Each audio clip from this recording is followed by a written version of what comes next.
आज मेरे सारे प्यारे बच्चों, आज हम पढ़ेंगे हिंदी कक्षा 3 का पाठ 6 हमसे सब कहते। तो चलिए शुरू करते हैं।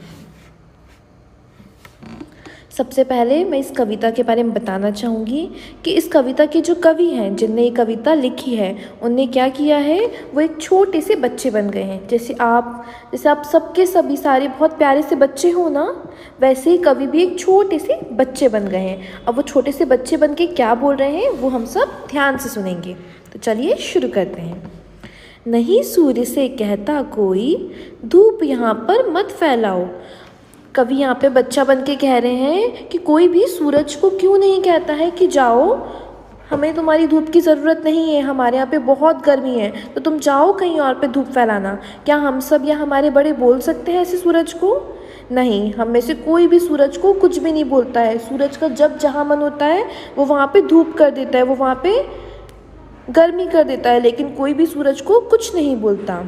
ऐसे ही कोई नहीं चांद से कहता, उठा चांदनी को ले जाओ।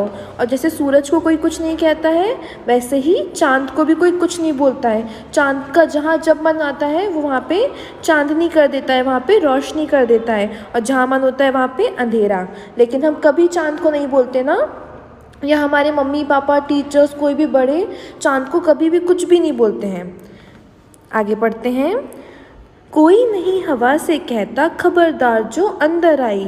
और जैसे सूरज और चांद को कोई कुछ भी नहीं बोलता है, वैसी हवा भी अपनी मनमानी करती रहती है। हवा के जो मन में आता है वो करती है, उसका जहाँ मन होता है वो वहाँ घूमती रहती है।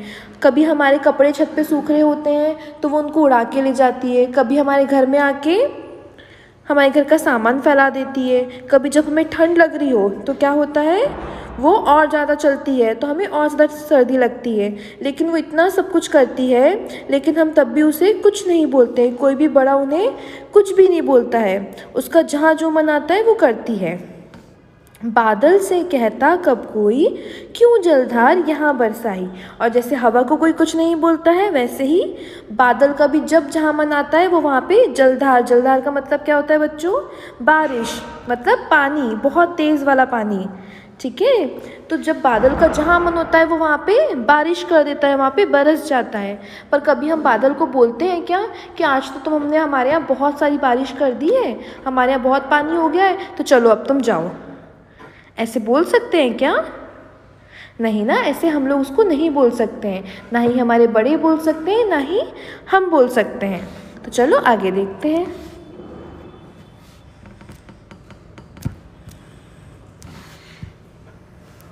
फिर क्यों हमसे भैया कहते, यहाँ ना आओ भागो जाओ। तो जब सूरज, चांद, हवा, बादल किसी को भी कोई कुछ नहीं बोलता है, तो फिर हमारे जो भैया हैं वो हमको क्यों बोलते हैं यहाँ ना आओ भागो जाओ? मतलब वो हमें क्यों भगाते रहते हैं? जब भी वो अपना कुछ होमवर्क कर रहे हो, काम कर रहे हो, तो हमें क्या बोलते हैं कि जाओ तुम बाहर जाके खेलो, हमारे साथ में मस्ती नहीं करो, है ना? हमें भगा देते हैं। अम्मा कहती है घर भर में खेल खिलौने मत फैलाओ। और जो हमारी अम्मा है, अम्मा मतलब हमारी मम्मी क्यों हमें बोलती रहती हैं कि सारे जो खेल खिलौने तुमने फैला दिए हैं उन्हें मत फैलाओ या उन्हें उठा के रखो। वो हमें खेलने क्यों नहीं देती? पापा कहते बाहर खेलो, खबरदार जो अंदर आए।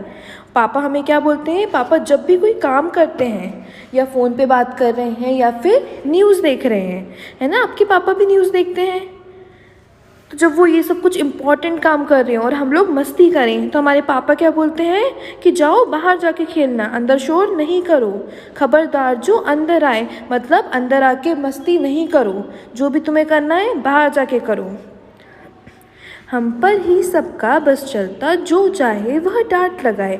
तो बच्चों इसमें फिर लास्ट में कवि क्या बोल रहे हैं बच्चा बनके, कि सब लोग जो है सूरज, चांद, हवा, बादल, कोई भी किसी को भी कुछ नहीं बोलता। सब लोग किस पे डांट लगाते हैं? हम बच्चों पे। हम बच्चों को आके कभी भी डांट देते हैं, हमें कभी भी टोक देते हैं, है ना? तो बच्चा, वो जो कवि हैं उनकी बहुत बड़ी कंप्लेंट है ये हम सारे बच्चों की तरफ से, कि सब लोग हम पे ही डांट लगाते हैं, हम पे ही सबका बस चलता है और कोई किसी को कुछ नहीं कहता। तो फिर हम भी सबकी क्यों सुने? बच्चों ये जो कविता है ये लिखी है निरंकार देव सेवक ने। ये देखो यहाँ पे इनके कवि का नाम है। तो ये कविता लिखी है निरंकार देव सेवक ने। आशा करती हूँ कि आप सबको ये कविता समझ आई होगी और इसे पढ़कर बहुत मज़ा भी आया होगा। तो चलो बच्चों, आगे हम लोग शब्दार्थ देखेंगे। कविता में बहुत सारे शब्द ऐसे हैं जो आपको थोड़े से कठिन लगे हों, तो हम उनका अर्थ समझ लेते हैं कि उनका मतलब क्या होता है।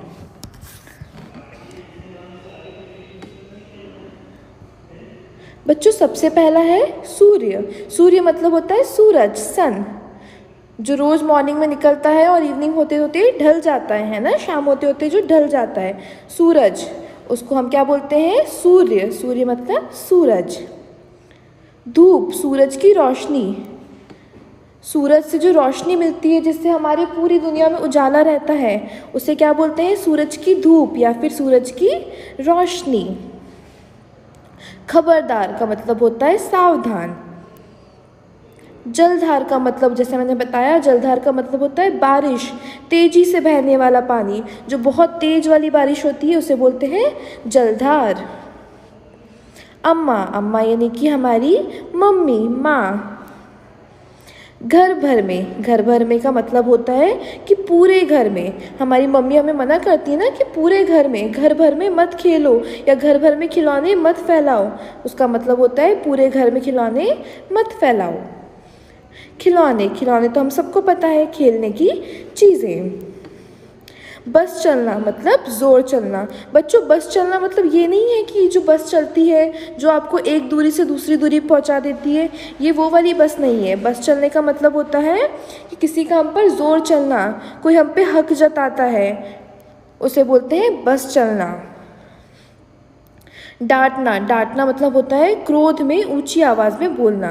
कोई हमें बहुत जब गुस्सा हो जाता है हम पे, तो बहुत तेज़ तेज़ बहुत ऊंची ऊंची आवाज़ में हमें कुछ कुछ बोलने लगता है, उसे क्या बोलते हैं? डांटना। जैसे हम टीचर्स कभी आपको डांट देते हैं, कभी आपके मम्मी पापा दादा दादी, हम लोग सब आपसे बहुत प्यार करते हैं, लेकिन कभी कभी आप लोगों को हमें डांटना भी पड़ता है। तो ये वो डांटना है, क्रोध में ऊंची आवाज़ में बोलना। क्रोध मतलब गुस्सा, गुस्से में ऊंची आवाज़ में बोलना। तो बच्चों, यहाँ पे हमारा जो शब्दार्थ है वो भी ख़त्म हो जाते हैं। आशा करती हूँ आप सबको ये कविता और इसके शब्दार्थ अच्छे से समझ में आए होंगे। अगर किसी को इसमें कोई भी डाउट हो, कोई भी कुछ पूछना चाहे, तो मुझे कमेंट कर सकता है, मैं उसका आंसर ज़रूर दूँगी।